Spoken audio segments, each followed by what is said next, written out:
Welcome back to the writer's room. Okay, last week we talked about 10xing visibility, the opportunity to be passionate about getting our work out into the hearts and minds and hands of the people who need it. And we're going to continue this discussion this week with something really fun that I'm enjoying a lot. And I'm back to the 10x rule, which I got a lot out of this book.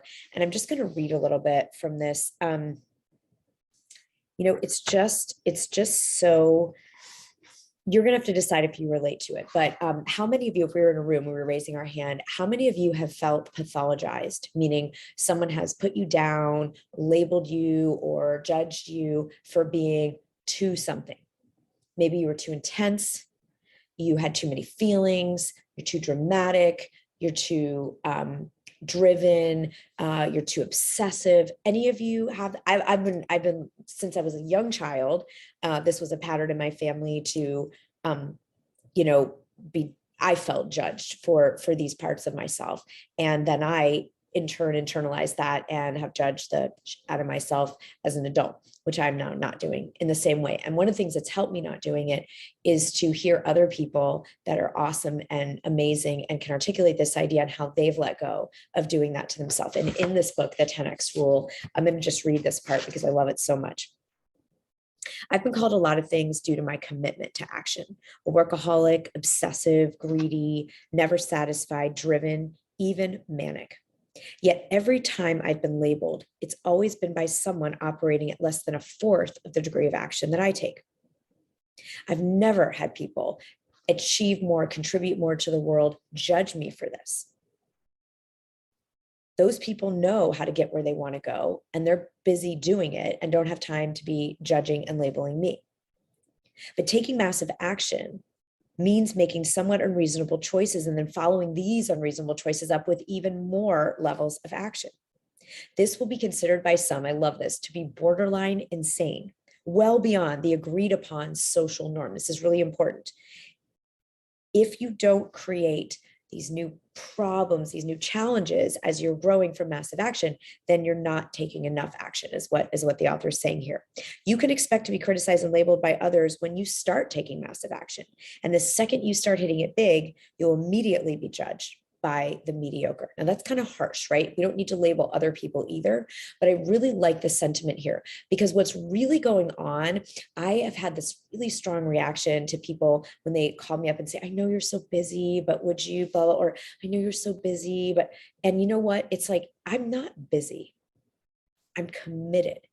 I am focused. Yeah, I'm a little bit obsessive about the next book and about serving more people and about making sure that all of you hit the bestseller list. I'm very driven about that. We, a number of years ago, didn't know for sure how to make sure that every single one of you in Thought Leader Academy hit the bestseller list the day of your launch. We've cracked that code. And I'm glad I got obsessed about figuring out how can we do it without paying for ads, without hiring a PR person, without spending millions of dollars. How can we do it? And we now 100% of people who follow the structure hit the bestseller list on the day of their launch. 100% of our clients who do that. It's not a I hope so, I wish, I hope. It's for sure. The process works. It's working 100% of the time. And I'm glad I got obsessed with that. And so if anyone, you're so obsessed with your book, or you're so obsessed with your vision, what if that is a badge of honor? What if that is awesome? And we don't have to make the other people wrong, get in a debate and ask them to agree with us. Like, that's not what this is about. Everyone can live their life the way they want to. But what I am really passionate about is making sure that I no longer, and you no longer, pathologize yourself or take on any pathologization of society and culture and others. The reason people don't like to see you writing a book a year is because then what the hell are they doing with their time? Some people, not all people, lots of people are really happy for you.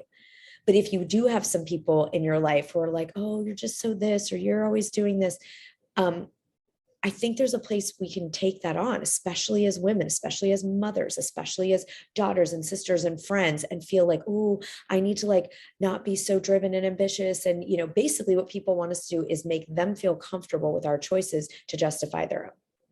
That's it. That's what Grant's saying here. That's what I'm saying here. And I'm, again, not all people. Hopefully you have lots of people in your life who are cheering you on, but I've had a lot of people in my life judge my drivenness and my passion and my like intensity. And I really see my passion and drivenness and intensity as a freaking gift now. I'm able to serve more people. I'm able to contribute more of what's inside me. And I know that there's more inside you. And so I'm inviting you this week to just lean in to your passion, to your obsession. A great book is written out of obsession.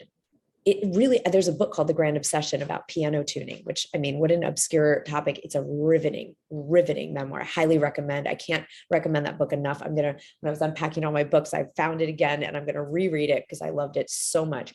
And obsession is awesome. Now, when it means we don't take care of ourselves, we neglect people in our life, I'm not talking about like becoming addictive and dysfunctional, but I'm saying like no longer. I offer you to say with me, I'm no longer available to apologize for my passion, my intensity, my drive, my obsession with my vision.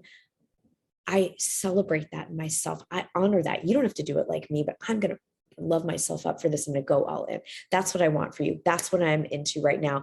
Come and join us at the Science of Getting Rich for Women Abundance Accelerator, because this is where we get to let go of these constructs and labels and judgments, let go of the fear of it all. And you just have freedom to be the complete, full, insanely awesome badass that you are. I'm so excited for you. I cannot wait to do more of this work with you. Let's keep 10xing, 100xing, million xing together.